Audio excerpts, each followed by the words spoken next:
알려주는 시간. 안녕하세요. 화학의 요정 진이 김진희입니다. 자, 우리 이번 강의는 앞서 배웠던 이제 원소의 주기적 성질을 쭉 이어서 공부를 해볼 거예요. 자, 원소의 주기적 성질에는 크게 세 가지가 있다라고 했었습니다. 자, 그래서 저번 시간에 이제 유효액전화 배웠고 원자 반지름 했습니다. 그래서 그 두 내용과 또 연결시켜서 우리가 이온화 에너지라는 거를 이번 시간에 정리를 해볼 거예요. 자, 그래서 이번 강의 미리 보기를 보면은 지금 이제 2단원의 마지막 중단원이라고 했어요. 원소의 주기적 성질. 이거 끝나고 나면 3단원으로 넘어가겠죠? 자, 그래서 이 원소의 주기적 성질에서 세 가지를 배우고 있고요. 저번 시간에 이 두 가지는 했고 이제 마지막 이온화 에너지 같이 정리를 해보겠습니다. 자, 근데 앞에서도 얘기했듯이 이 이온화 에너지는 유효액전화 원자 반지름하고 다 연결이 되어 있는 내용이에요.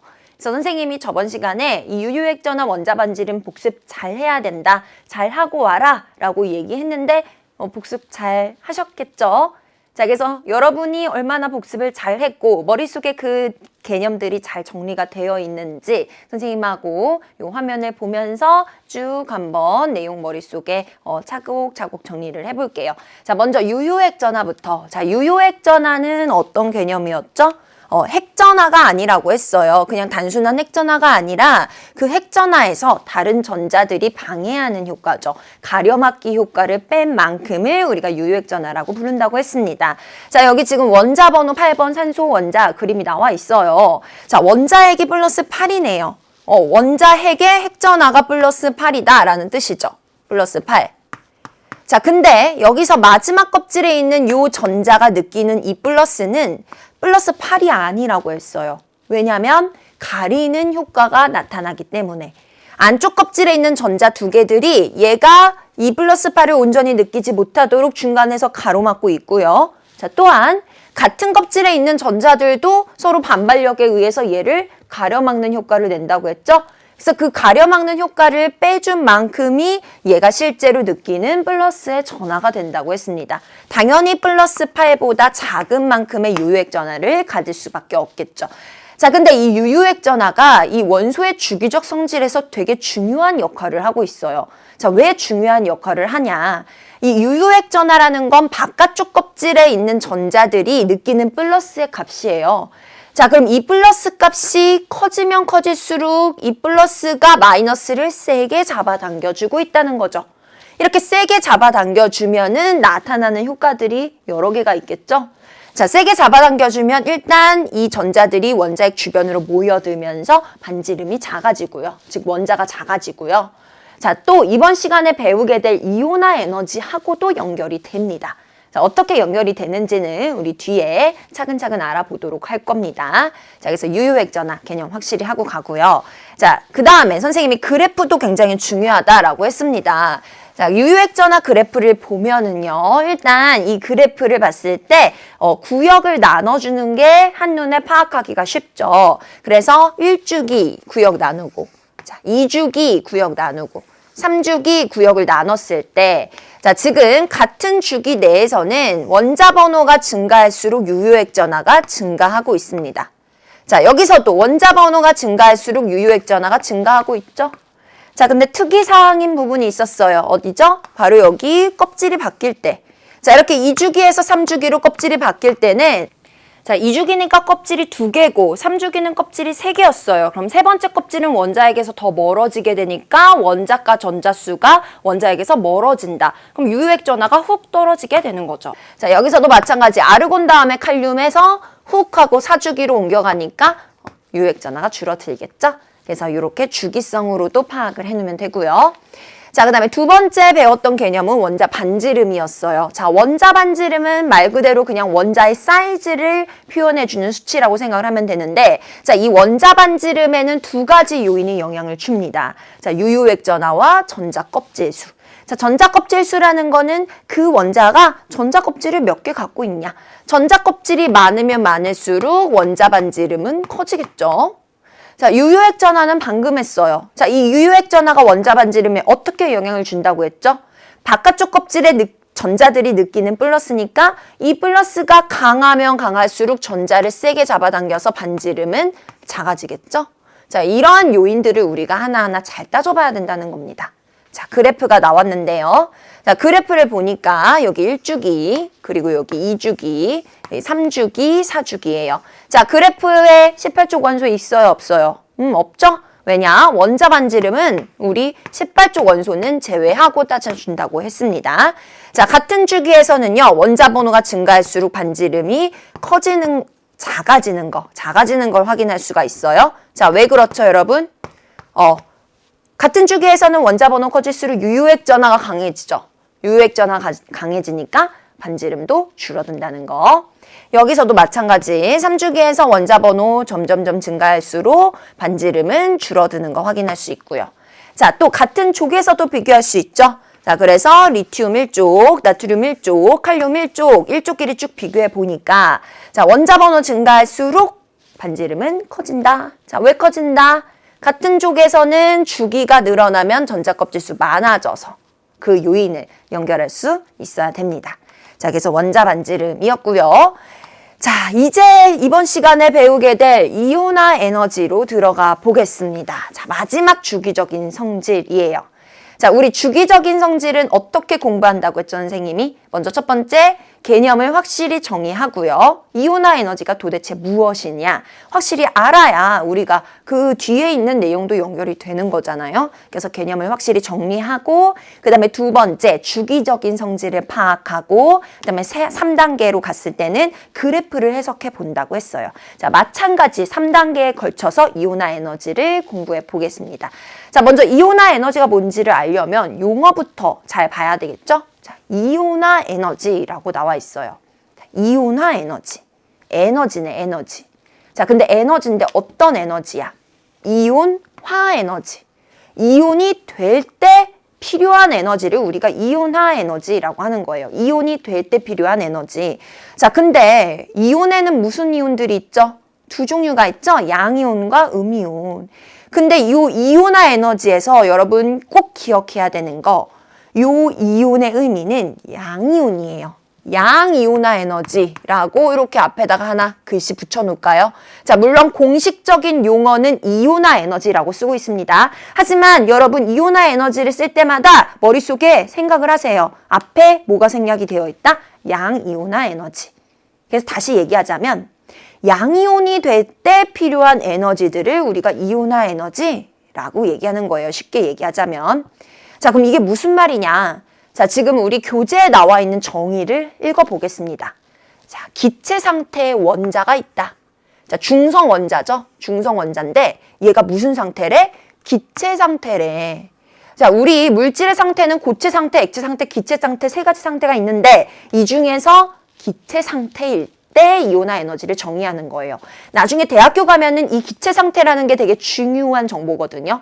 근데 우리 고등학교 과정에서는 뭐 그렇게 이렇게 포인트를 둬서 다루지는 않습니다. 어쨌든 기체 상태에 중성 원자가 있다. 자, 근데 그 중성 원자한테서 마이너스 전자를 어떻게 한다? 떼어낸다. 그걸 떼어낼 때 필요한 에너지를 우리가 이온화 에너지라고 부른다는 거예요. 자, 근데 우리 앞에서 여러분 보어 모형 할 때 공부했어요. 자, 보어 모형으로 잠깐 이렇게 머리를 다시 되돌아가 봐야 돼요. 그 기억을 되살려 보세요. 자, 우리 보어 모형에서 원자 안에 있는 전자를 제거한다는 게 어떤 의미였죠? 이 전자를 떼어서 어디로 보낸다는 의미였어요. 무한번째 껍질로 보낸다는 걸 우리가 전자를 제거한다라고 표현한다고 했어요. 자, 이 무한번째 껍질은 어떤 껍질이에요? 원자에게 영향이 미치지 않는, 원자에게서 아주 무한대로 멀리 떨어져 있는 그런 껍질을 우리가 무한번째 껍질로 표현한다고 했습니다. 그래서 이 무한번째 껍질로 보내버리는 그것을 우리가 전자를 떼어낸다라고 생각을 하면 돼요. 자, 그림을 그려볼게요. 우리 보어 모형에서 정말 자주 그렸던 에너지 레벨, 에너지 준위 그래프 기억나시죠, 여러분? 자, 우리 보어 모형에 따르자면 원자 안에는 전자 껍질이라는 것이 있다. 자, 근데 원자에게 제일 가까운 껍질, K 껍질이 에너지가 제일 안 정했죠. 그냥 주양자 수로 적을까요? 주양자 수 1. N은 1이다. 자, 그 다음에 두 번째 껍질 있고요. 그 다음에 세 번째 껍질 있고요. 네 번째 껍질이 있고요. 쭉쭉쭉 해서 무한 번째 껍질까지 존재한다라고 했었고, 자, 이 껍질들은 각각 고유한 에너지를 갖는다고 했어요. 자, 그래서 고유한 에너지를 계산했었습니다. 자, 얘는 마이너스 K였고요. 마이너스 4분의 K였고요. 얘는 0의 에너지를 갖는다. 이런 식으로 각각의 껍질을 에너지를 계산하기도 했었죠. 자, 예를 들어서 수소 원자라고 칩시다. 자, 수소 원자는 전자를 하나 갖고 있어요. 자, 그 전자가 주로 어디에 있어요? 바로 바닥 상태가 되도록 첫 번째 껍질에 있죠? 자, 근데 이 첫 번째 껍질에 있는 전자를 내가 제거할 거예요. 자, 제거한다는 거는 어떤 의미라고? 무한 번째 껍질, 원자핵과 상관이 없는 공간으로 보내버린다는 거죠. 그래서 이 첫 번째 껍질에 있던 전자를 무한 번째 껍질로 이동시켜요. 자, 낮은 에너지 준위에 있던 애가 높은 에너지 준위로 올라가죠? 그러면은 이 차이만큼 에너지를 어떻게 해야 돼?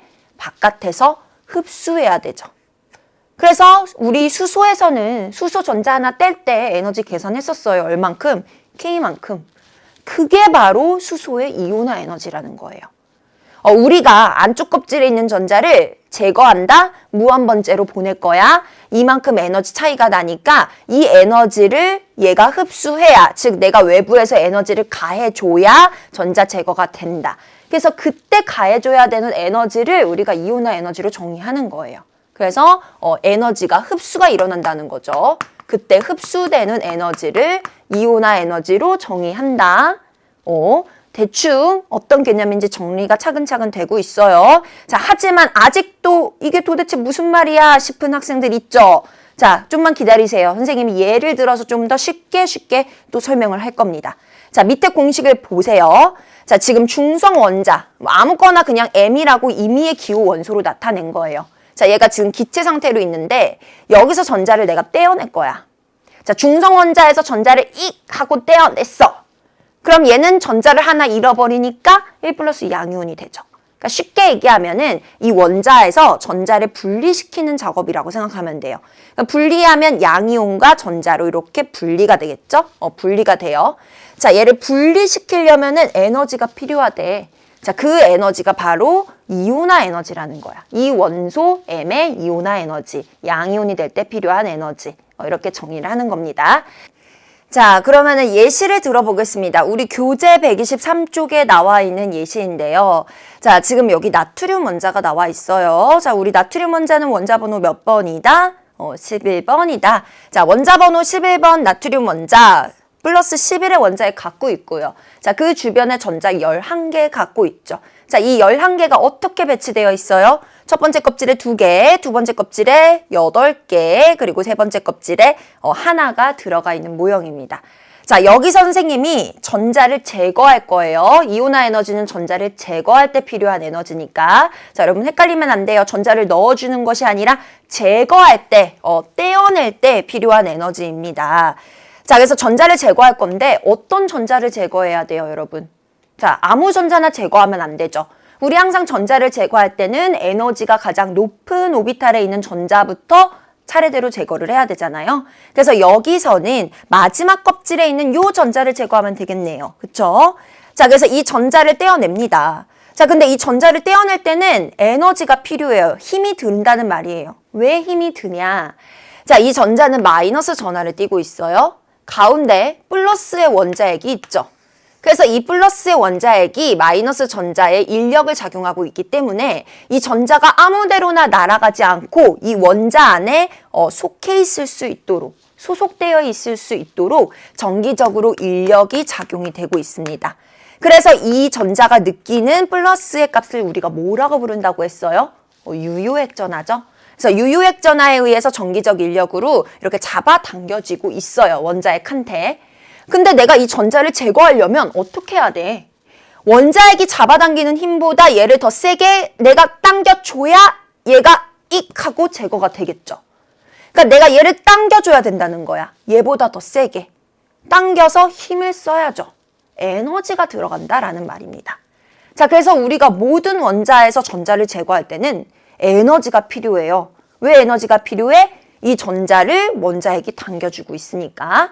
그래서 그때 필요한 에너지를 이온화 에너지라고 정의를 하는 거예요. 자, 그럼 여기서 전자를 제거해요. 그럼 세 번째 껍질이 사라지죠. 전자가 10개만 남습니다. 플러스 11에 마이너스 10, 전자 10개니까 전체 1 플러스 양이온이 되겠죠? 그래서 전자를 하나 제거해서 양이온으로 만들 때 얼만큼의 에너지를 내가 써야 되냐면 496만큼의 에너지를 써야 된대요. 그래서 이걸 우리가 나트륨의 이온화 에너지다라고 이렇게 정의를 하는 거예요. 자, 원자마다 이온화 에너지가 다 제각각 다르겠죠. 원자마다 이렇게 생긴 모습이 다르기 때문에 이 전자를 제거할 때 필요한 에너지도 다 다르게 됩니다. 자, 그래서 우리가 앞으로 이 원자들의 각각의 이온화 에너지 수치를 외우는 게 아니라 여러분, 이 숫자를 외우라는 게 아니에요. 이걸 외우라는 것이 아니라 이 원자와 이 원자 중에 누구가 더 이온화 에너지가 크고 작은지를 비교하겠다라는 겁니다. 비교를 앞으로 할 건데요. 자, 비교를 하기 전에 선생님이 예시 하나만 더 들어줄게요. 자, 이건 교재에 없는 예시인데 여러분이 이온화 에너지를 잘못 생각하는 친구들의 허점을 콕 하고 짚어줄 수 있는 아주 좋은 예시예요. 자, 그래서 이거 한번 선생님하고 생각을 해볼게요. 자, 지금 그림이 보입니다. 이거 어떤 그림이죠? 플러스 9의 전자 9개니까 원자 번호 몇 번? 9번 플로린의 중성 원자 모형이에요.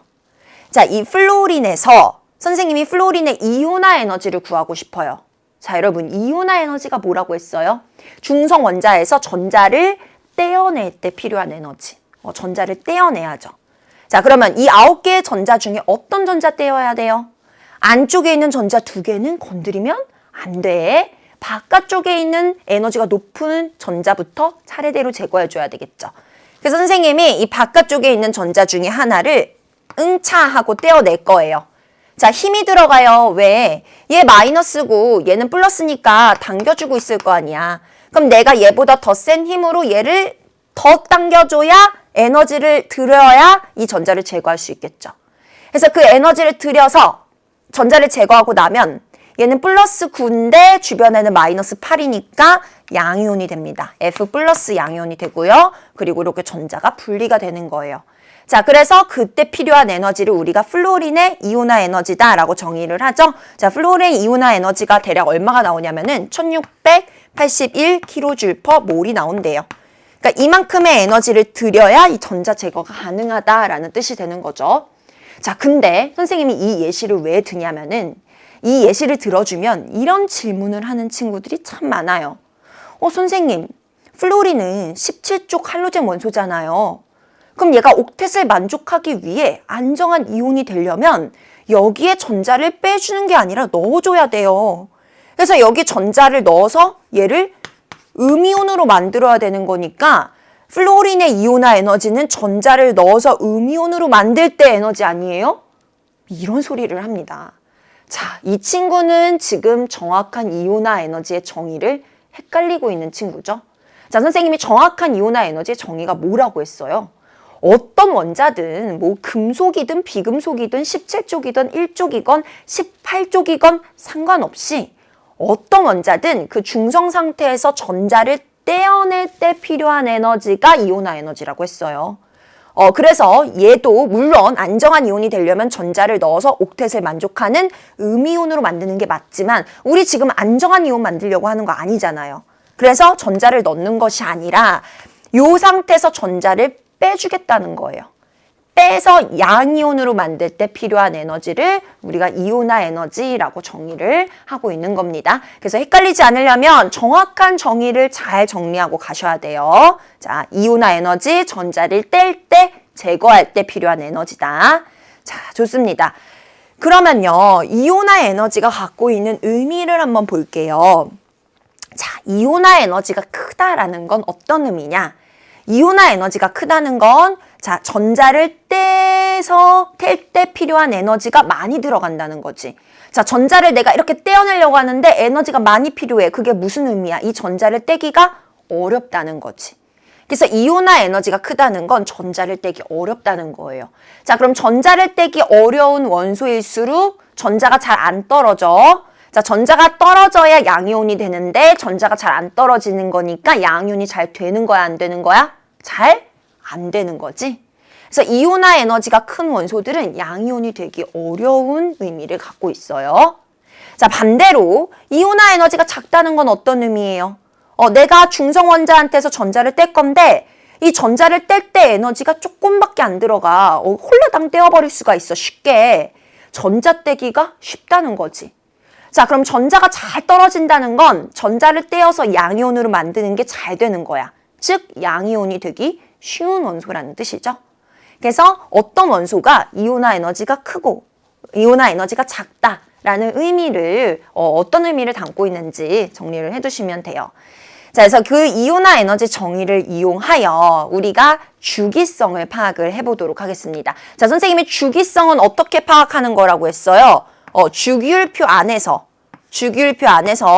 일정하게 같은 주기끼리 이온화 에너지를 비교하거나 일정하게 같은 족 원소끼리 이온화 에너지를 비교하면 된다고 했죠? 그래서 이온화 에너지도 마찬가지로 같은 주기와 같은 족에서의 이온화 에너지 변화를 우리가 비교를 할 건데, 자, 본격적으로 주기성을 파악하기 전에 한번 생각을 해봅시다, 여러분. 우리가 알고 있는 내용, 알고 있는 정보만 조합해서 우리 대충 주기성 파악할 수 있거든요. 자, 생각을 해봅시다. 주기율표를 봤을 때 주기율표의 앞쪽에 있는 원소들, 즉 1족, 2족, 13족 원소들은 무슨 이온이 잘 되죠? 양이온이 잘 되죠. 자, 주기율표의 뒤쪽에 있는 비금속 원소들, 15, 16, 17족 이런 애들은 무슨 이온이 잘 돼요? 음이온이 잘 되죠. 그쵸? 그럼 주기율표의 앞쪽에 있는 애들하고 뒤쪽에 있는 애들하고 비교했을 때 어디서 이온화 에너지가 커야 돼요? 자, 방금 했어요. 이온화 에너지가 크다는 게 무슨 의미야? 전자를 떼는데 에너지가 많이 들어가. 왜 많이 들어가? 전자가 잘 안 떨어지니까. 전자를 떼기 어려운 애일수록 이온화 에너지가 크다는 거죠. 에너지가 많이 필요하다. 양이온이 잘 되는 애하고 음이온이 잘 되는 애들 중에 어떤 애가 전자가 잘 안 떨어지고 따라서 이온화 에너지가 많이 필요해요? 바로 음이온들이죠. 음이온들은 전자를 떼내기보단 오히려 넣어주는 걸 좋아하는 애들이에요.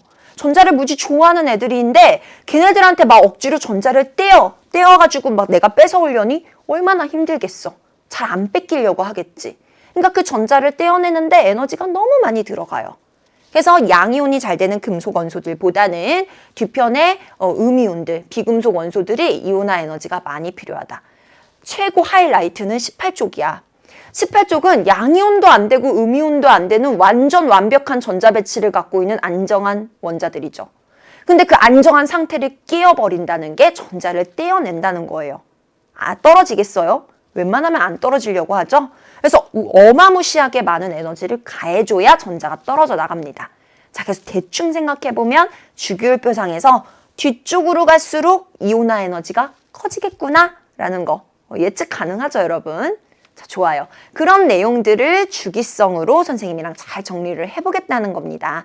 자, 먼저 첫 번째, 같은 주기에서 비교를 해볼 거예요. 자, 2주기 원소를 예로 들어보겠습니다. 자, 2주기에 리베, 붕탄, 질산, 풀, 네, 이렇게 있는데요. 이 중에서 앞에 있는 리튬하고 베릴륨을 비교를 해볼 거예요. 자, 리튬의 이온화 에너지는 뭐죠? 이온화 에너지라는 거는 바깥쪽 껍질에 있는 전자부터 일단 떼야 돼요. 안쪽에 있는 전자 말고 이 바깥에 있는 전자를 내가 하고 뗄 때 필요한 에너지예요. 자, 여러분 대충 감으로 한번 생각을 해보세요. 내가 이 리튬 원자한테서 이 전자를 뺏어오는 거야. 에너지가 필요하겠죠. 자, 두 번째 베릴륨입니다. 원자 번호 4번이에요. 자, 이 베릴륨한테서도 전자를 제거할 건데 역시 두 번째 껍질에 있는 전자를 제거해야 되겠죠. 자, 이 전자를 하고 이렇게 제거하려면 역시 에너지가 필요할 거예요. 자, 그러면 리튬의 이온화 에너지와 우리가 이온화 에너지를 보통 IE라고 쓰거든요. 왜냐하면 이온화 에너지가 영어로 아이오닉제이션 에너지예요. 아는 체를 좀 해보자면 아이오닉제이션 그리고 에너지. 그래서 약자로 에너지, 스펠링이 맞죠? 자, 여기서 약자로 우리가 앞글자를 따서 IE라고 많이 사용하고 있습니다. 자, 리튬의 이온화 에너지와 베릴륨의 이온화 에너지를 한번 비교해 보세요. 자, 둘 중에 어떤 전자가 떼기가 더 어려울 것 같아요, 여러분? 여러분이 직접 가서 이 전자를 막 뗀다고 생각을 해보면 어떤 전자 떼기가 더 어려울 것 같아? 바로 이 전자 떼기가 더 어렵습니다. 자, 왜 그런지 보세요. 지금 플러스 3 플러스 4죠. 얘 원자핵이 더 강력하죠. 얘 원자핵이 강력하니까 이 원자핵이 전자들을 더 세게 잡아당기죠. 원자핵이 전자를 더 세게 잡아당기고 있으니까 내가 이 전자를 떼기가 더 어렵죠. 전자를 떼기가 더 어려우니까 에너지는 더 많이 필요하다. 그래서 베릴륨의 이온화 에너지가 더 크다. 이렇게 비교할 수 있다라는 겁니다. 무슨 말인지 알았죠? 자, 그래서 같은 주기 내에서는 원자 번호가 증가할수록 유효액 전하가 증가해요. 우리 저번 시간에 배웠잖아요. 주기적 성질에서 유효액 전하가 점점 증가한다. 자, 유효액 전하가 증가한다라는 말은 플러스와 마이너스 사이에 인력이 작용을 더 세게 하니까 전자를 제거하기가 어려워. 그래서 이온화 에너지가 증가하죠. 그래서 오른쪽으로 갈수록 이온화 에너지는 증가한다. 자, 근데 지금 여기 뭐라고 되어 있어요? 대체로.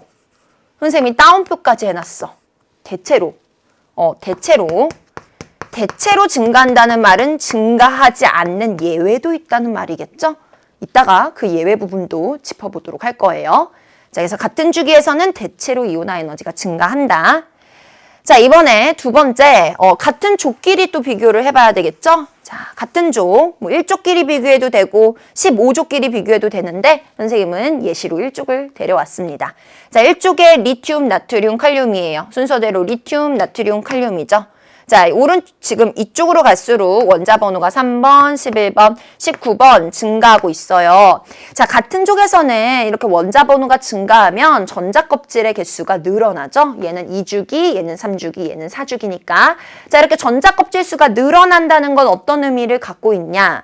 자, 리튬의 이온화 에너지는 마지막 껍질에 있는 전자를 뗄 때 필요한 에너지예요. 자, 나트륨의 이온화 에너지도 세 번째 껍질에 있는 마지막 껍질의 전자를 뗄 때 필요한 에너지죠. 자, 칼륨도 마지막 껍질 몇 번째? 네 번째. 요 네 번째 껍질에 있는 전자를 뗄 때 필요한 에너지예요. 자, 어떤 전자를 떼기가 쉬울까요? 자, 생각해 보세요, 여러분. 어떤 전자 떼기가 쉬워요? 정답은 요 전자 떼기가 가장 쉽습니다. 왜냐면요, 요 전자는 네 번째 껍질이죠. 가장 원자핵에서 멀리 떨어져 있어요. 원자핵에서 가장 멀리 떨어져 있기 때문에 가장 제거하기가 수월하다라는 겁니다. 자, 제거하기가 수월한다는 말은 에너지가 별로 안 필요하다는 거죠. 그래서 이온화 에너지가 제일 작고요. 이 중에서 리튬의 이온화 에너지가 제일 커요. 그래서 같은 족에서는 밑으로 내려갈수록 이온화 에너지가 어떻게 된다? 작아진다. 자, 왜 작아진다? 전자 껍질 수의 증가 때문이다. 원자핵에서 전자가 멀어지니까 훨씬 떼기가 수월해진다는 거죠. 그래서 원자 번호가 증가하면 전자 껍질 수 증가하니까 오히려 에너지는 적게 들어간다. 그래서 이걸 같은 주기에서 같은 족에서 여러분이 주기성으로 파악을 해놓으면 됩니다. 자, 이 그림으로 정리를 해봅시다. 선생님 밑에 그림을 그려가면서 이미 한번 했는데요. 자, 다시 한번 보자면, 자, 같은 주기에서는 이렇게 오른쪽으로 갈수록 이온화 에너지가 어떻게 되죠? 대체로 증가하죠. 여기서 포인트는 대체로 예외가 있다라는 뜻. 자, 왜 증가했어요? 바로 유효액 전하 때문이었어요. 유효액 전하가 증가하기 때문에 전자 떼기도 어려워진다는 거죠. 자, 반대가 아니라 이제 같은 족에서는 밑으로 내려갈수록 이온화 에너지가 어떻게 되지? 감소한다는 거죠. 왜? 전자 껍질 수 증가하기 때문에. 이렇게 정리해 놓고. 자, 그러면 여러분 지금 화살표의 방향이 나와 있는데 일로 갈수록 증가하면은 반대로 일로 갈수록은 감소하겠죠? 요 의미예요. 자, 밑으로 내려갈수록 감소하면은 반대로 위로 올라갈수록은 증가하겠죠?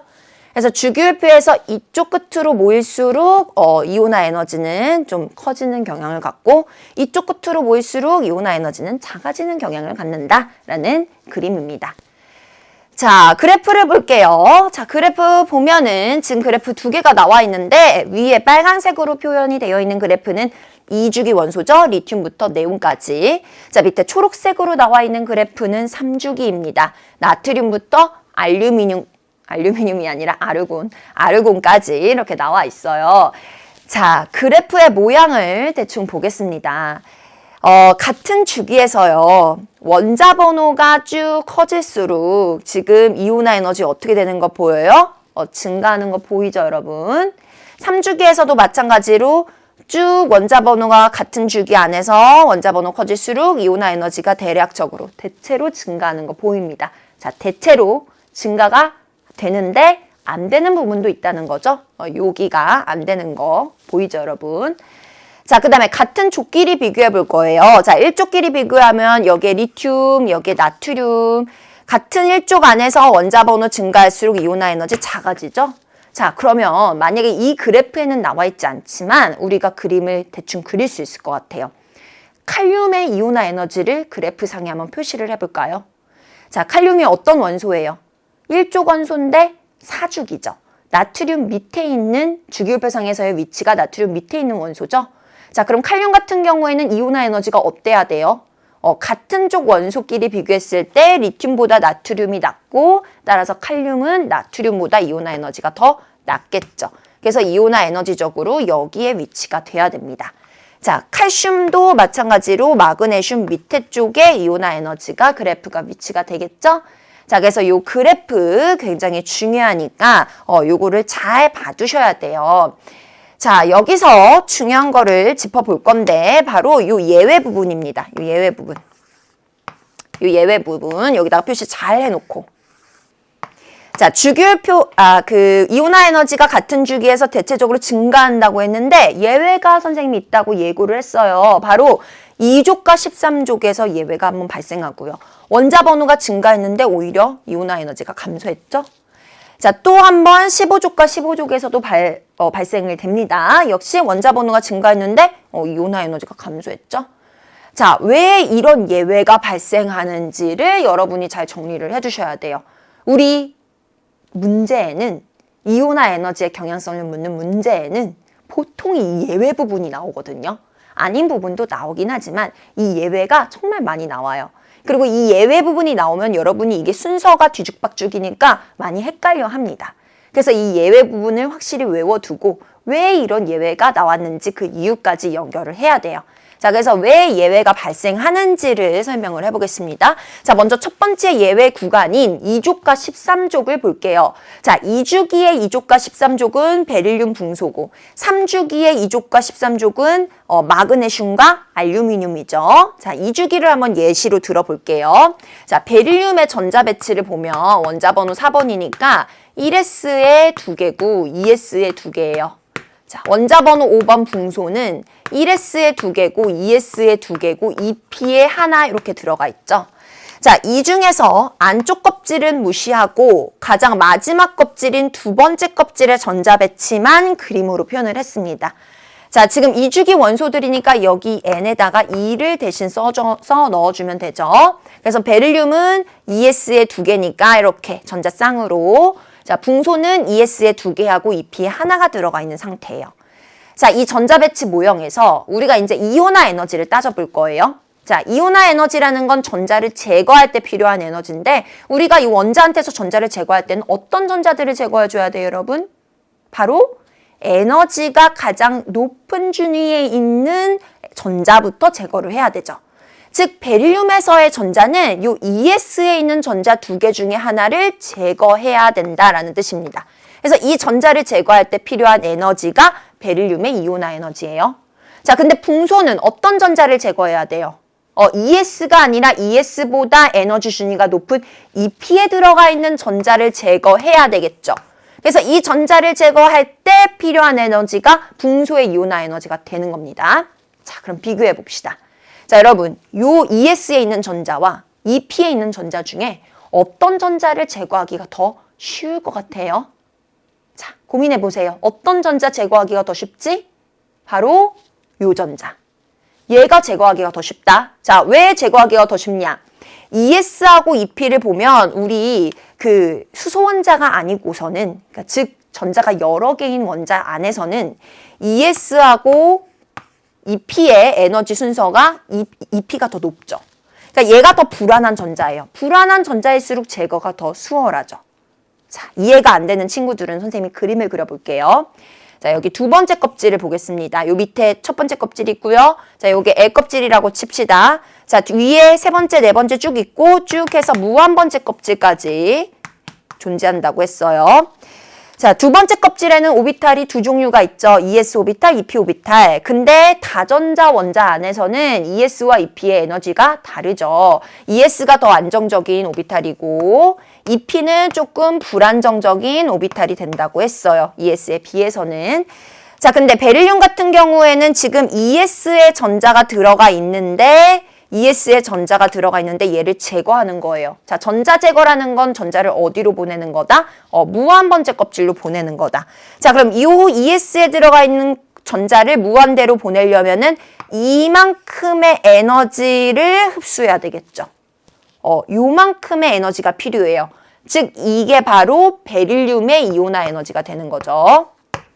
자, 근데 붕소는요, 전자가 어디 들어가 있어요? EP에 들어가 있는 전자를 제거할 거예요. 자, 이 전자를 제거하려면 역시 이 전자를 무한대로 보낼 건데, 그럼 이 무한대로 보내려면 이만큼의 에너지를 얘가 흡수해야 되죠.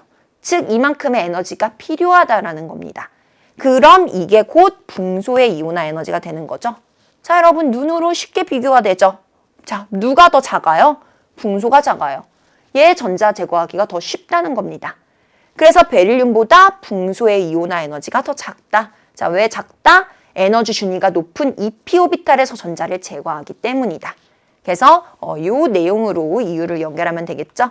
자, 지금 베릴륨 붕소뿐만 아니라 3주기에 속해 있는 이족 원소 마그네슘과 그 다음에 알루미늄을 비교했을 때도 마찬가지예요. 알루미늄의 이온화 에너지가 더 작다라는 걸 똑같은 방식으로 설명할 수 있어요. 여기가 대신 3S하고 여기가 대신 3P로 바뀐 것 뿐이지 똑같은 방식으로 설명을 하면 됩니다. 자, 이제 두 번째 예외로 넘어갈게요. 자, 두 번째 예외 구간은 어디서 발생하냐? 15, 16쪽에서 발생을 한다고 했습니다. 자, 2주기 15, 16쪽인 질소와 산소 예시를 한번 들어볼까요? 자, 질소 전자 배치를 해보면 원자 번호 여기다 해보면은 7번이니까 1S에 2개, 2S에 2개, 2P에 3개. 자, 산소는 8번이니까 1S에 2개, 2S에 2개, 2P에 4개. 자, 그럼 이 중에서 안쪽 껍질은 무시하고 바깥쪽 껍질에 있는 전자 배치만 그림으로 표현을 했어요. 자, 2주기 원소들이니까 요 주양자수 N은 2가 들어가겠죠? 자, 질소는 ES에 2개, EP에 3개인데 훈투 규칙에 따라서 홀전자로 3개를 넣어준 그림이 보이고요. 자, 산소는 ES에 2개고 EP에 4개 들어가는데 하나, 둘, 셋, 4개, 3개까지 넣고 네 번째 전자는 이렇게 전자 쌍으로 지어줬습니다. 자, 그럼 여기서 우리가 전자를 제거할 건데요. 자, 질소 전자는 어떤 전자를 제거해야 돼요? ES는 건드리면 안 되고 EP에서 전자를 제거하죠. 근데 EP에 지금 전자가 3마리가 있는데 3개 중에 누구 제거해야 돼? 아무나 제거해도 상관없죠. 왜냐면 얘 제거해도 바닥 상태고 얘 제거해도 바닥 상태고 얘 제거해도 바닥 상태잖아요. EP, X, Y, Z는 에너지가 동등한 오비탈이라고 했어요. 그래서 어딜 제거하나 동등합니다. 그래서 아무거나 그냥 이거 제거합시다. 자, 얘를 제거해요. 이거 제거할 때 필요한 에너지가 질소의 이온화 에너지죠. 자, 그럼 이제 산소로 갑니다. 자, 산소에서도 전자를 제거할 건데 산소는 EP의 전자가 4개예요. 자, 4개의 전자 중에 어떤 전자를 제거해야 돼요, 여러분? 자, 아무나 제거하면 안 되죠. 4개 중에 반드시 요 전자를 제거해야만 합니다. 왜냐면요, 만약에 내가 여기 있는 전자 제거하면 3개가 이렇게 남죠. 그럼 전자를 제거하고 나서도 바닥 상태가 돼야 되는데 요걸 제거하고 나면은 바닥 상태가 아니잖아요. 훈투 규칙에 어긋나니까. 그래서 전자를 제거하고 나서도 바닥 상태를 유지하려면 요 짝 찌어져 있는 이 전자쌍의 전자 하나를 제거해야 된다는 거예요. 아셨죠? 자, 그럼 질소의 이온화 에너지와 얘는 누구지? 산소의 이온화 에너지를 비교할 건데 이 전자 2개 중에 어떤 전자 제거하기가 더 쉬운 것 같아요, 여러분? 생각을 해보면은 바로 요 전자입니다. 자, 왜 그러냐? 지금 얘네 둘은 전자쌍으로 짝짓고 있죠. 전자쌍으로 들어가 있다는 건 한 오비탈 안에 전자가 2개나 들어가 있는 거예요. 자, 이 전자 둘 다 마이너스 전하를 띠고 있기 때문에 서로 치열하게 반발하고 있습니다. 막 서로 막 밀쳐내고 있는 상황에서 내가 전자 하나를 떼어낼 거야. 얘를 제거할 거야. 그럼 얘가 무지 좋아하겠지. 막 반발하고 있으니까 뒤에서 밀어줄 거 아니에요. 그래서 이 전자를 제거하기가 훨씬 수월해진다는 거예요. 자, 따라서 전자 제거하기가 수월하다는 건 그만큼 에너지가 적게 든다. 그래서 이온화 에너지가 얘가 더 작고 얘가 더 크게 되는 거죠. 그래서 15족과 16족에서는 같은 주기에서라도 원자 번호가 증가할 때 이온화 에너지가 더 작아지게 됩니다. 그래서 예외 구간이라는 거 이유와 연결해서 잘 기억해 주시면 됩니다. 자, 그래서 우리가 예외까지 다 봤고요. 자, 그럼 이 그래프를 이제 본격적으로 분석을 해볼 건데, 자, 본격적으로 분석한다는 말이 무슨 말이냐? 외운다라는 말입니다. 자, 선생님이 외우라고 하는 게 종종 있어요. 근데 이거는 진짜 외워야 돼요. 이거는 꼭 외워야 됩니다. 자, 왜 외워야 되냐? 이제 문제가 나올 때 어떤 문제들이 나오냐? 어려운 문제에서 이주기 원소들을 이온화 에너지가 작은 순서대로 나열해라. 이런 문제가 나와요. 이온화 에너지는 예외가 있기 때문에 일반적으로 원자 번호 순서대로 증가하지 않죠. 대체로 증가하긴 하지만 예외 구간이 있잖아요. 그러면 이온화 에너지 작은 순서대로 나열하면 리튬 다음에 베릴륨이 아니라 리튬, 붕소, 베릴륨, 탄소, 산소, 질소, 플로린, 네온 이렇게 써야 돼요. 쓸 수 있어야 돼요. 근데 이거를 쓸 수 있으려면 그래프를 그냥 외워두는 것이 좋습니다. 자, 그래서 그래프 외우는 거 많이 어렵지 않아요, 여러분. 몇 번만 선생님이랑 그려보면 외울 수 있거든요. 자, 외워볼 건데, 자, 외우기 전에 모양을 정확하게 보고 가겠습니다. 자, 리튬 다음에 베릴륨으로 갈 때 이온화 에너지 증가하죠. 베릴륨에서 붕소로 갈 때는 2족, 13족 예외 구간이기 때문에 감소하는데, 이게 감소할 때 이 위치를 잘 봐야 돼요. 그냥 쭉 감소하는 것이 아니라 리튬보다는 커야 됩니다. 그러니까 리튬과 베릴륨의 중간 정도의 값을 갖는다고 생각을 하면 돼요. 사이값. 그래서 베릴륨에서 붕소로 갈 때 살짝 떨어지고요. 자, 붕소에서 탄소로 갈 때 다시 증가하는데 얼만큼까지 증가하냐? 베릴륨보다 크게 증가해야 돼. 증가했지? 자, 그 다음에 질소로 갈 때 또 증가합니다. 자, 질소에서 산소로 갈 때 감소하죠. 15, 16 예외 구간이니까.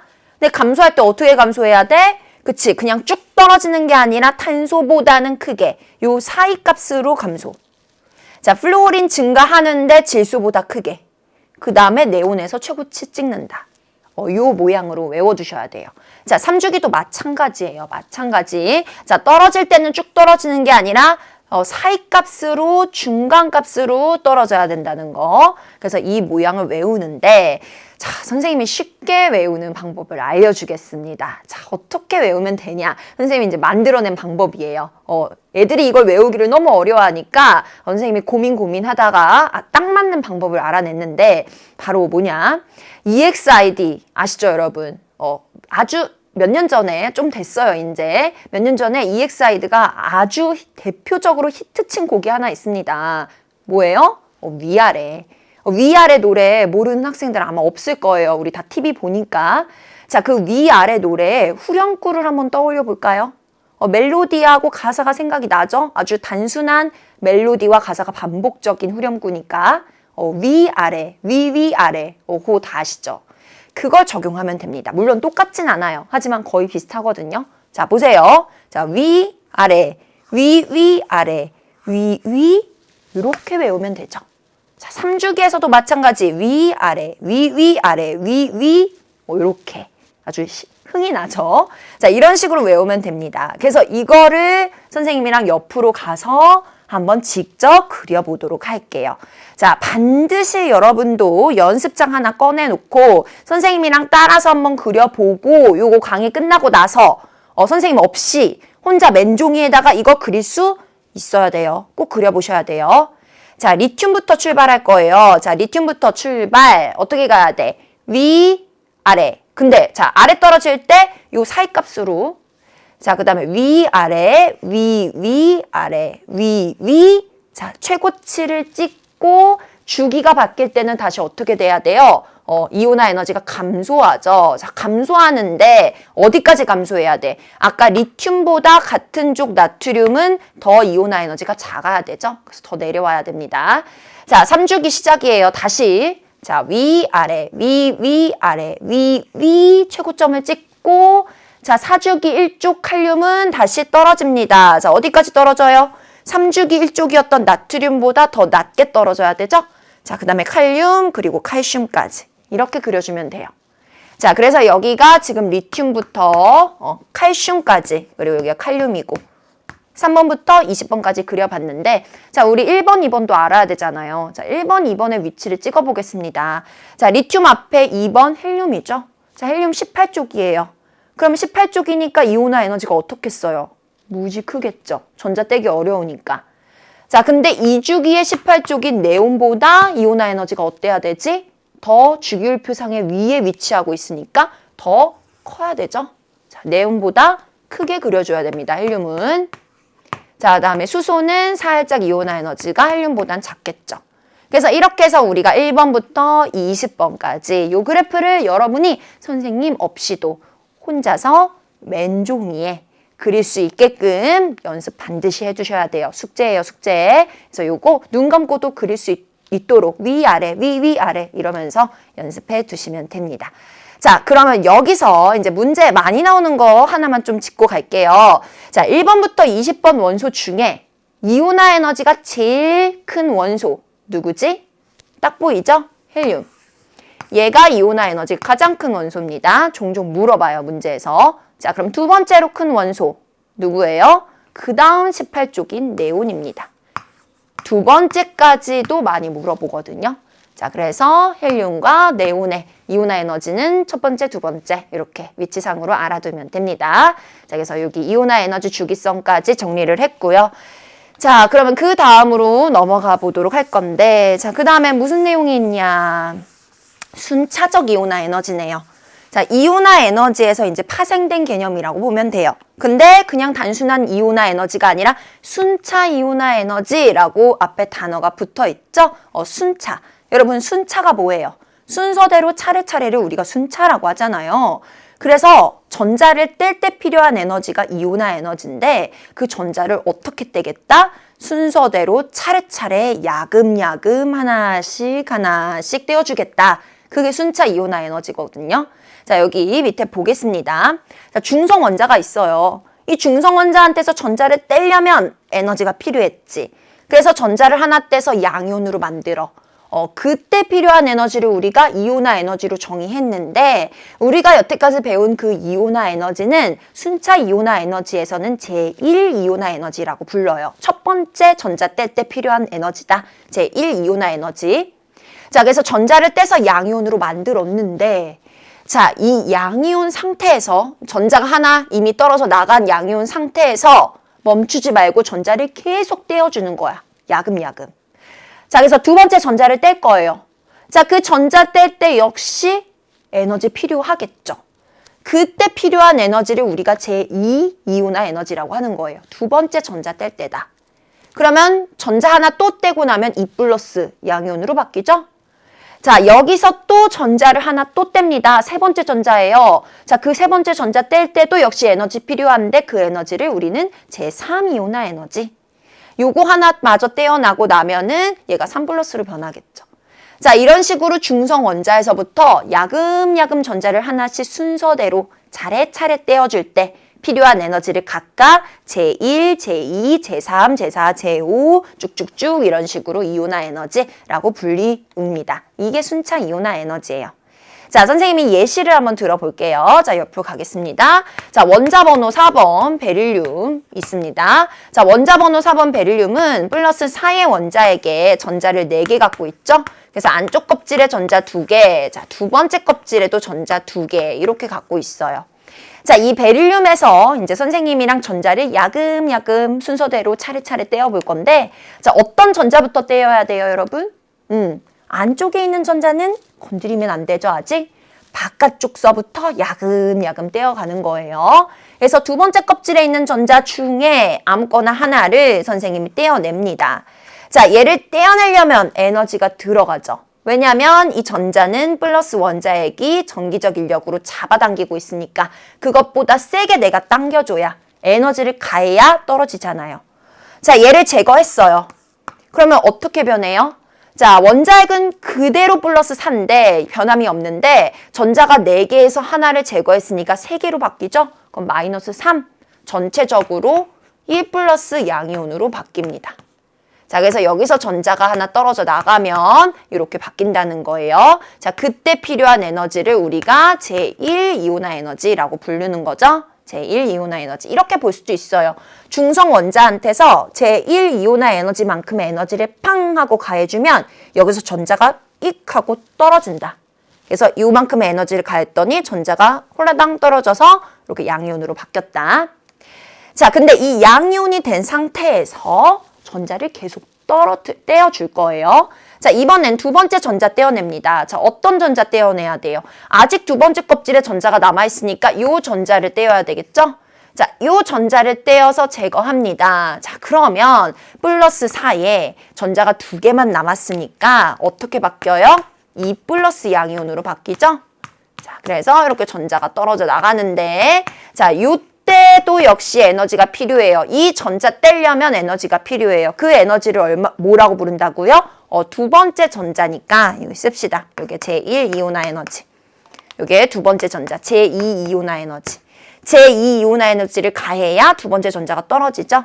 자, 그래서 여기에 양이온이었을 때 제2이온화 에너지를 팡 하고 가하면 전자 하나가 또 떨어져 나가면서 2 플러스 양이온으로 바뀌는 거예요. 자, 여기서 멈추지 말고 전자를 계속 뗄 거예요, 선생님은. 자, 이번에는 전자를 하나 또 뗄 건데 이제 어떤 전자를 떼야 돼? 바깥쪽 껍질 전자 다 떼서 없어졌지. 이제 안쪽 껍질이 드러납니다. 그럼 그 안쪽 kop질의 전자를 뗄 거예요. 자, 이 안쪽 껍질에 있는 요 전자 뗍시다. 자, 요 전자 뗄 때 필요한 에너지는 그럼 뭐라고 하면 돼요? 제3이온화 에너지라고 부르면 되겠죠? 자, 그래서 내가 제3이온화 에너지를 팡 하고 가해주면은 여기서 또 전자가 홀라당 하고 하나가 또 떨어져 나와요. 그럼 얘는 B2 3 플러스 이온으로 변하겠죠? 자, 전자가 하나밖에 안 남아있는 상태예요. 지금 얘까지 뗐으니까. 플러스 4에 마이너스 1, 3 플러스 1인 상태.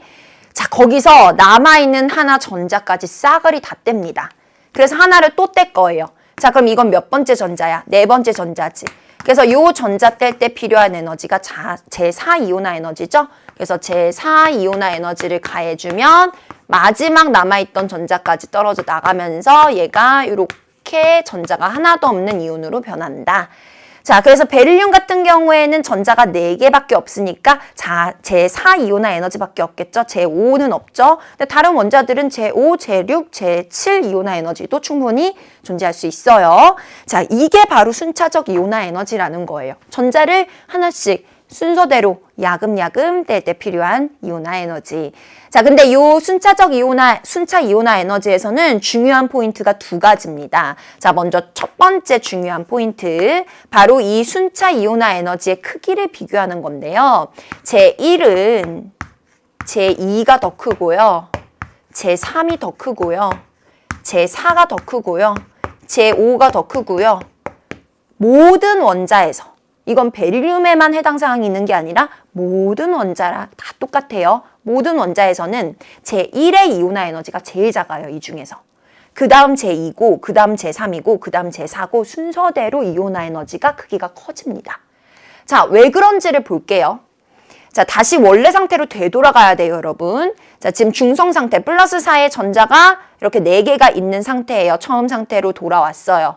자, 그럼 이 상태에서는 플러스 4의 원자핵이 전자 4개를 잡아당기고 있죠.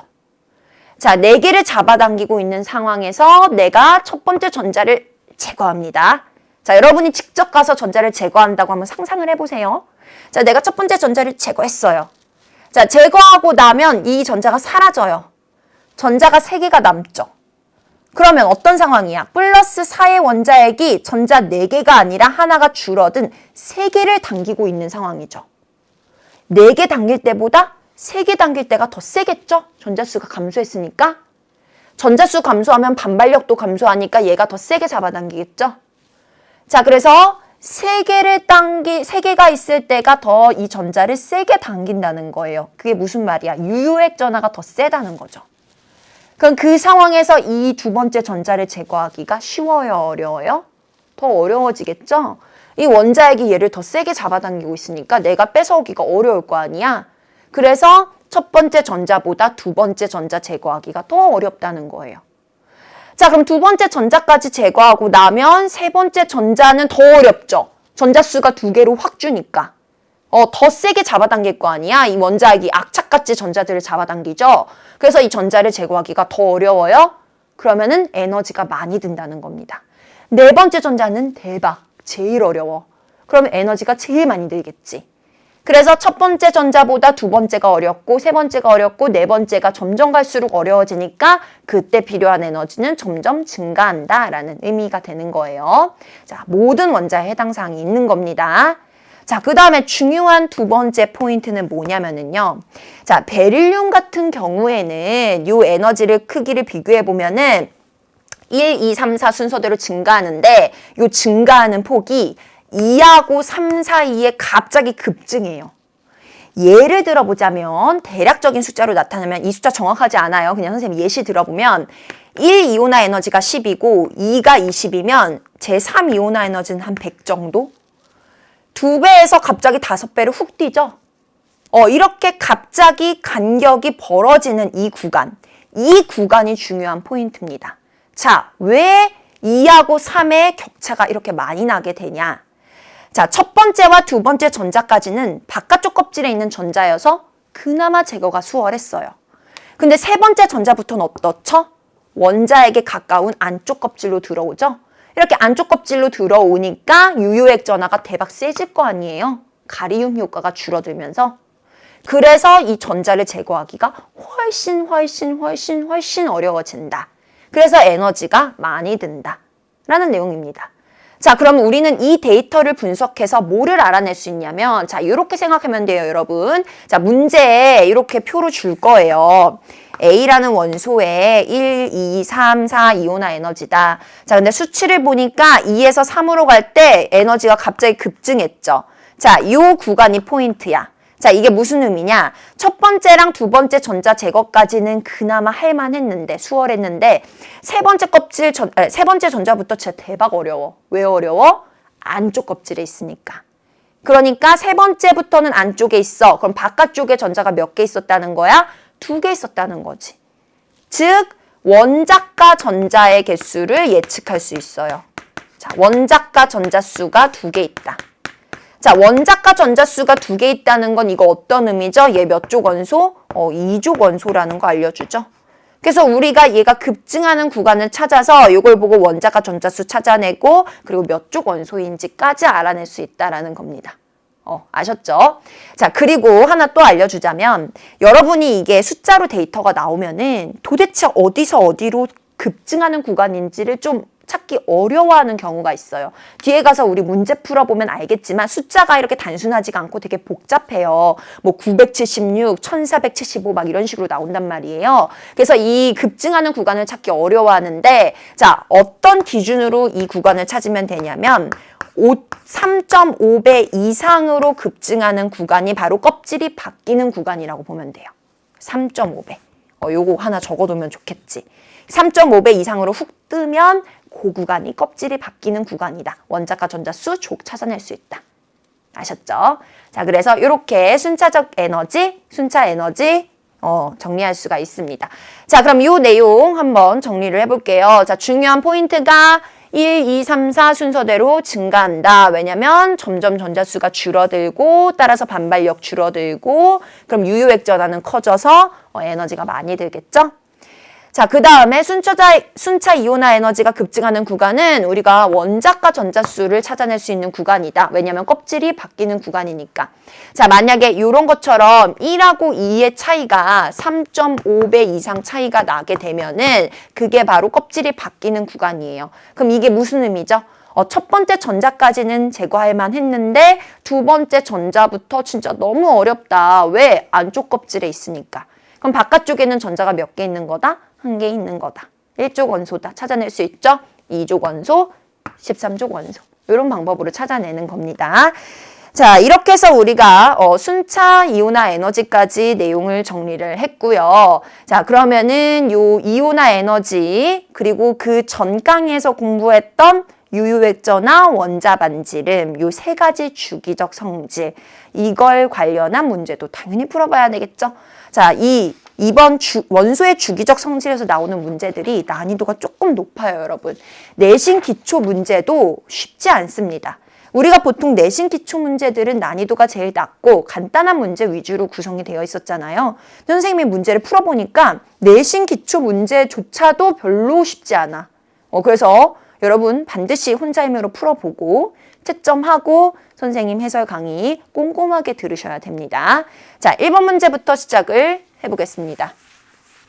자, 다음 중 원자 반지름의 크기를 비교한 것으로 옳은 것만을 고르라고 했습니다. 자, 원자 반지름의 밑줄을 치고 밑에 보니까 여러 가지 원자들의 반지름을 지금 비교하는 문제네요. 자, 이런 문제들은 어떻게 푸는 게 쉽냐면은 주기율표의 위치상으로 접근하는 게 쉬워요.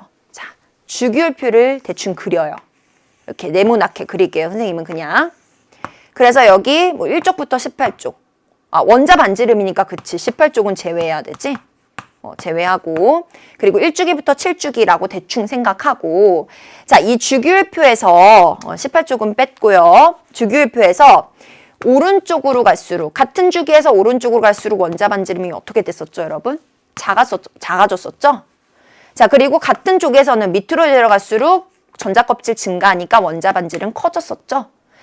자, 그럼 이 화살표를 이렇게 바꿔볼 수 있을 것 같아요. 오른쪽으로 가면은 반지름이 작아지니까 반대로 왼쪽으로 가면은 반지름이 커진다. 자, 밑으로 내려가면은 반지름이 커지니까 반대로 위로 올라가면은 반지름이 작아진다. 자, 따라서 주기율표상 위치에서 이쪽 왼쪽 밑에 꼭지점에 가까운 원소일수록 반지름이 큰 거죠.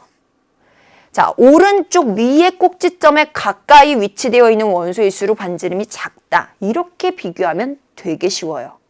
자, 비교해 보겠습니다. 기억 보기. 리튬하고 나트륨이죠. 자, 그럼 리튬하고 나트륨 둘 다 1주기고요. 리튬은 2주기고 나트륨은 3주기입니다. 자, 그러면은 요 꼭지점에 누가 가깝죠? 나트륨. 누가 반지름 큰 거야? 나트륨. 이렇게 풀면 돼요. 굉장히 간단하죠, 여러분. 팁이에요, 팁.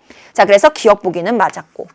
자, 니은 갑니다. 베릴륨 붕소예요. 그러면은 2주기의 베릴륨 다음에 이렇게 붕소 위치가 되죠. 자, 그러면은 여기서는 이 꼭지점에 가까울수록 반지름이 작지. 자, 누가 더 가까워?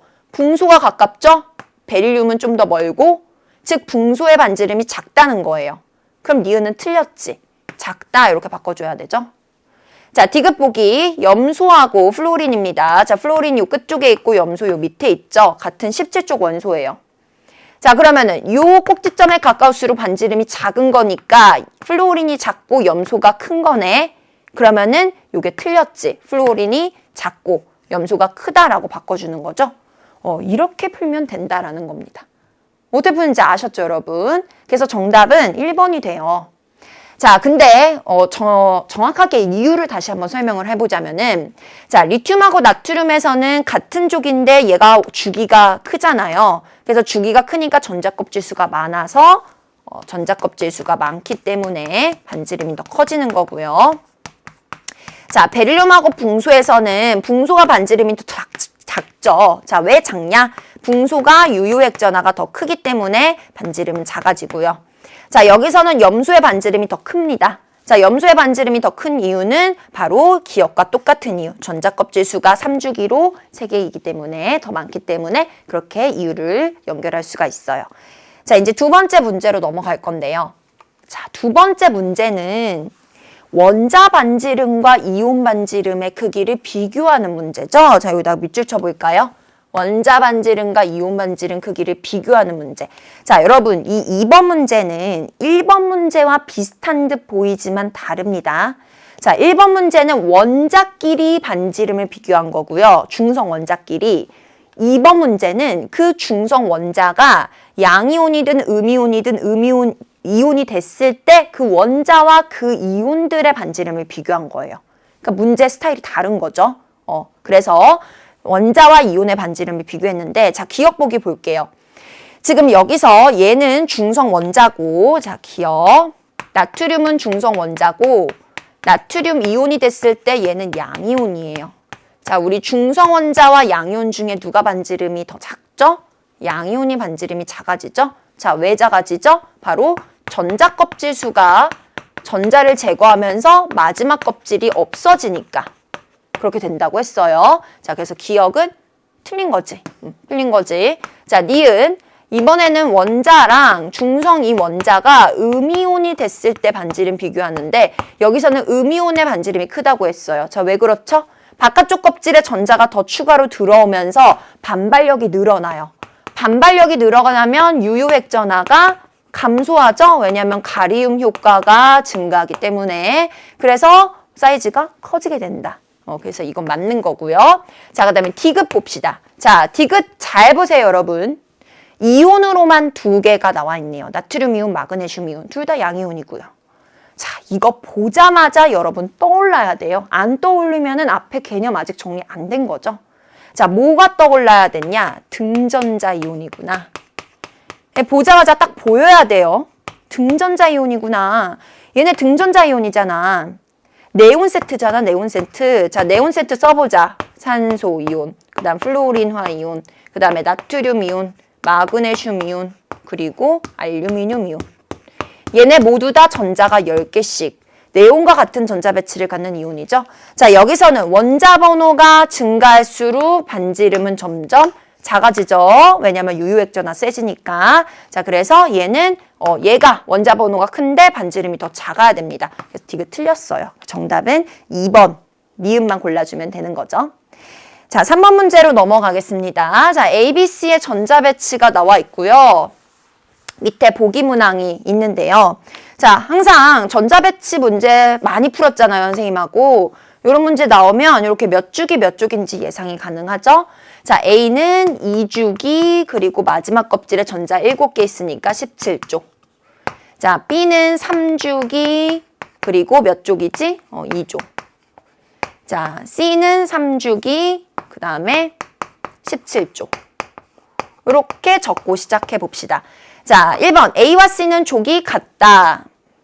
17쪽 같네요. 자, B는 3주기 원소다. 맞고요. 자, A의 원자과 전자수는 7이다. 맞습니다.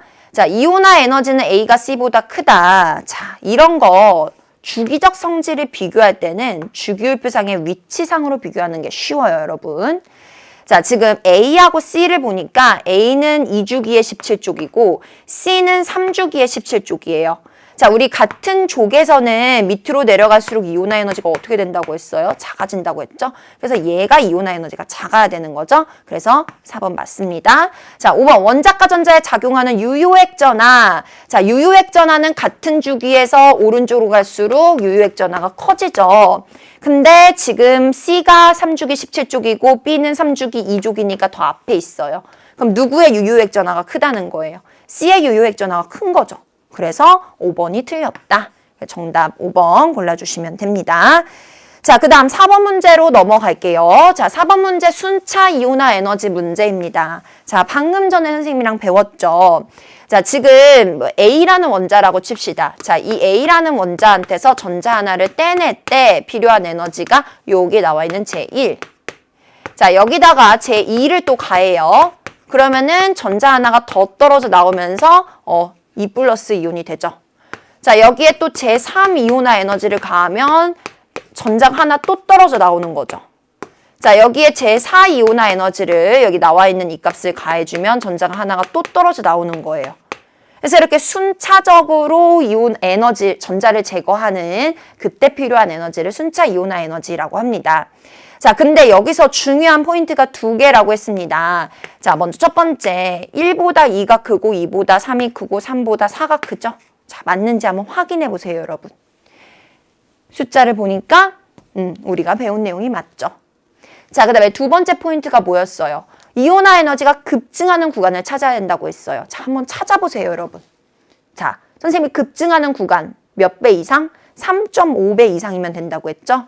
자, 1에서 2로 갈 때 대략 2배야. 여긴 아니네. 자, 2에서 3으로 갈 때 대략 몇 배가 나오지? 여기가 대략 한 5배 나오죠? 5배. 그러니까 3.5배 이상으로 훅 뜨는 바로 여기가 급증하는 구간이네. 자, 그럼 이게 무슨 말이야? 두 번째 전자까지는 제거하기가 수월한데 세 번째 전자부터 진짜 대박 어렵다. 왜 어렵다? 안쪽 껍질에 있으니까. 그럼 바깥쪽 kop질에는 전자가 몇 개 있었다? 2개 있었다. 자, 그래서 요걸 보고서 우리가 요 급증하는 구간을 찾고서 얘가 몇 족 원소? 2족 원소라는 거 찾는 거죠. 원자과 전자수가 2개라는 걸 찾은 겁니다. 그래서 기억은 틀렸고요. 자, 니은 바닥 상태 원자에서 홀 전자 수는 0이다 라고 나와 있는데 지금 문제를 읽어보니까 A는 3주기 원소라고 힌트를 줬어요. 그럼 얘는 3주기 2족인 거죠.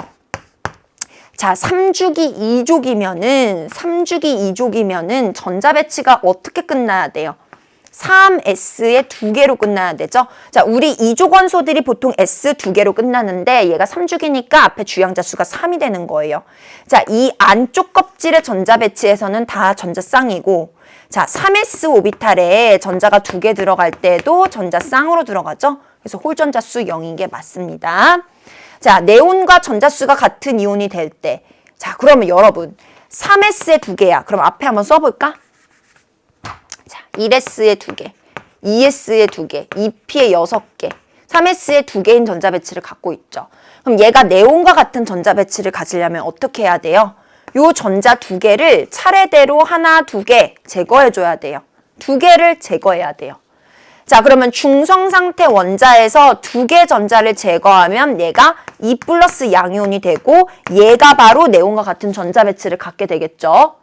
자, 그럼 그때 필요한 에너지가 얼마냐? 그 에너지는 바로 자, 요거 조심해야 됩니다. 얘가 이렇게 되려면 중간에 이 과정을 거쳐야 돼요. 즉 A 중성 원자에서 전자를 하나 떼어내고 전자를 한 번 더 떼어서 2 플러스를 만드는 거예요. 자, 첫 번째 전자 떼어낼 때 필요한 에너지가 제1 이온화 에너지라고 했죠? 자, 두 번째 전자 떼어낼 때도 에너지가 필요한데 그때 이온화 에너지가 제2 이온화 에너지예요. 그럼 전자를 2개 다 떼어내려면은 에너지가 얼마가 드는 거야? 738 더하기 1451 한 만큼 에너지가 드는 거죠. 그래서 이거 더하면 얼마가 나오냐면 2189가 나온대요. 이만큼의 에너지가 들어가야 얘가 2 플러스 이온이 되는 거예요. 이거 틀렸죠? 이거 많이 틀리는 문제입니다. 제2 이온화 에너지만 띈다고 해서 2 플러스가 되는 게 아니에요. 이미 제1을 띄고 제2를 떼야 되는 거죠. 그러니까 2개를 다 띄려면 에너지가 그 한 만큼이 필요한 거예요. 자, 그래서 정답은 1번이 됩니다. 니은만 골랐어요. 자, 그 다음 5번 문제로 넘어갈게요. 자, 원소의 주기적 성질을 비교한 것으로 옳지 않은 것이라고 했습니다. 자, 지금 주기적 성질에는 우리가 여러 가지를 배웠는데 자, 원자 반지름, 유유액전화, 이온화 에너지 우리가 배운 거 다 나와 있죠? 자, 그러면 선생님이랑 이렇게 주기율표 한번 정리를 해볼게요. 자, 주기율표에서 같은 주기에서 이쪽으로 갈수록 유유액전화 어떻게 되지? 증가하지. 유유액전화가 증가하니까 플러스가 강해지는 거야. 전자를 잘 잡아당겨줘. 그럼 전자들이 원자핵 주변으로 모여들면서 사이즈가 줄어들지. 그래서 반지름은 어떻게 돼? 작아져. 자, 물론 얘는 18쪽을 제외하고야. 자, 반지름은 작아지고 유유액전화는 세져요. 그러면은 반지름이 작다는 건 플러스 원자핵 주변에 전자들이 옹기종기 모여있죠. 그러면 모여있으면 모였을수록 전자를 떼어오기가 어렵지. 왜냐하면 플러스와 강하게 인력이 작용하고 있으니까. 자, 전자 제거가 어려워져요. 전자 제거가 어려우면 에너지가 많이 들지. 그래서 이온화 에너지가 이쪽으로 갈수록 커집니다. 자, 물론 예외가 있어요. 대체로 예외가 있다. 자, 이번에는 이쪽 방향으로 갈게요. 자, 밑으로 내려갈수록 전자 껍질이 많아집니다. 자, 전자 껍질 많아지니까 반지름은 커지겠죠. 자, 반지름이 커진다는 건 바깥쪽 껍질에 있는 전자가 원자핵에서 멀어진다는 걸 의미하죠. 원자핵에서 멀어지니까 그 전자 제거하기가 쉬워져. 전자 제거하기 쉬우니까 에너지는 적게 들지. 그래서 이온화 에너지는 작아진다. 이렇게 정리를 할 수가 있어요. 자, 그러면 오른쪽으로 갈수록 이 성향이 강해지면은 왼쪽으로 갈수록은 반대로 이 성향의 반대가 되죠. 자, 밑으로 내려갈수록 이 성향이 강해지면은 위로 올라갈수록은 이 성향의 반대 성향이 강해지겠죠. 그래서 우리가 주기율표상에서 이쪽 꼭지점, 이쪽 꼭지점 해가지고 이 성질들을 비교하면은 문제를 쉽게 풀 수가 있습니다. 자, 일단 2주기 원소들을 한번 쭉 써볼게요. 자, 리베, 붕, 탄, 질산, 풀, 네. 자, 여기서 네오는 원자반지름 비교할 때는 빼줘야 돼요. 자, 그럼 1번 문제 원자반지름 베릴륨과 리튬 비교하라고 했어요. 자, 일로 갈수록 반지름 작아지니까 반지름은 리튬이 더 크다죠. 맞습니다. 자, 원자과 전자에 작용하는 유효액전하. 자, 유효액전하는 원자 번호가 커질수록 세지죠. 그러면은 얘네 둘이 비교하면은 C가 센 거네요. 그래서 얘는 틀렸죠. 그럼 2번이 정답이고. 자, 이온화 에너지 비교하라고 했어요. 자, 리튬하고 플로린이네. 자, 리튬 여기 있고 플로린 여기 있어. 인류 갈수록 대체로 이온화 에너지 증가하니까 플로린이 큰 게 맞는 거고. 자, 원자 반지름 플로린하고 염소네요. 자, 그럼 염소는 같은 17쪽 요 밑에 있죠. 자, 그러면 플로린의 이온화 에너지가 원자 반지름이 더 작고 염소는 원자 반지름이 더 큰 원소이죠. 자, 그래서 맞습니다. 자, 마지막으로 이온화 에너지. 자, 요 밑에 나트륨 있고 요 밑에 칼륨 있어요. 자, 밑으로 내려갈수록 이온화 에너지가 작아지죠. 그래서 칼륨의 이온화 에너지가 작다. 그래서 맞았습니다. 정답은 2번 골라주면 됩니다. 자, 6번 문제 갑니다. 다음 물리량 중에 마그네슘이 나트륨보다 큰 값을 가지는 걸 고르라고 했어요. 요 그림 그리기 좀 아까운데 약간 글씨가 겹쳐서 보이긴 하지만 여러분 볼 수 있죠. 지금 요거 나트륨 옆에 여기 마그네슘이 위치하고 있거든요. 자, 여기서 물리량이 누가 크대? 마그네슘이 더 큰 걸 고르라고 했어요. 자, 그러면 마그네슘이 주기율표상에 더 오른쪽에 위치하고 있으니까 자, 오른쪽으로 갈수록 유효액 전하 더 커지죠. 그러니까 유효액 전하는 더 크겠죠. 자, 오른쪽으로 갈수록 원자 반지름은 작아지죠. 그래서 원자 반지름은 마그네슘이 더 작아야 되고요. 자, 오른쪽으로 갈수록 대체적으로 이온화 에너지 커지죠. 그래서 이온화 에너지도 마그네슘이 큰 게 맞습니다. 자, 바닥 상태에 들어가 있는 바닥 상태에서 전자가 들어가 있는 오비탈 수를 따지라고 했는데 자, 나트륨은 1족 원소예요. 그리고 몇 주기죠? 3주기예요. 그러면 나트륨의 전자 배치는 3s1 이렇게 끝나겠죠. 자, 마그네슘도 3주기고 2족이에요. 그럼 2족이니까 S2로 끝나고 3족이니까 3s2 이렇게 전자 배치가 끝나죠. 자, 이 안쪽에 있는 오비탈들에는 전자가 다 채워져 있다는 겁니다. 그리고 이 안쪽에는 다 똑같아요. 써볼까요? 1s에 2개, 2s에 2개, 2p에 6개예요. 얘도 마찬가지. 근데 이 마지막에 s오비탈에 들어가 있는 전자 수가 둘이 다른데 자, 어쨌든 얘도 3s 오비탈에 하나 들어가 있는 거고 얘는 3s 오비탈에 2개 들어가 있는 거니까 전자가 들어가 있는 오비탈의 개수는 같죠? 둘이 같은 거예요. 자, 나트륨은 1개, 2개, 3개, 4개, 5개, 6개 들어가 있는 거고 얘도 똑같이 6개 들어가 있는 거고 그래서 얘는 아닙니다. 같은 거예요. 크고 작다가 아니라. 자, 이제 마지막으로 남겨놓은 게 요건데 제1분의 제2 이온화 에너지. 요거 어렵죠? 자, 요거 따져보겠습니다. 자, 나트륨 같은 경우에는 1족 원소이기 때문에 순차적 이온화 에너지를 비교하면 제1, 제2, 제3 순서대로 커지는데 1하고 2 사이에서 급증하죠, 에너지가. 1족이니까. 자, 마그네슘은 2족이에요. 그러면 1, 2, 3 비교했을 때 점점 갈수록 이온화 에너지가 커지지만 어디서 갑자기 격차가 나냐? 2하고 3 사이에서 격차가 나는 거죠. 근데 지금 문제에서 물어본 게 제1분의 제2를 물어봤잖아요. 1분의 2. 그러면 나트륨 같은 경우에는 1에 비해서 2가 매우 큰 거예요. 1에 비해서 2가. 그러니까 1분의 2 값이 되게 크게 나오겠죠. 자, 근데 마그네슘은 1보다 2가 크긴 커. 근데 그 격차가 1하고 2를 비교했을 때 그 격차가 별로 나지 않아. 그러니까 아까 나트륨의 격차보다는 적게 나겠죠. 그러니까 나트륨의 값이 이게 더 크게 나와요. 마그네슘이 아니라.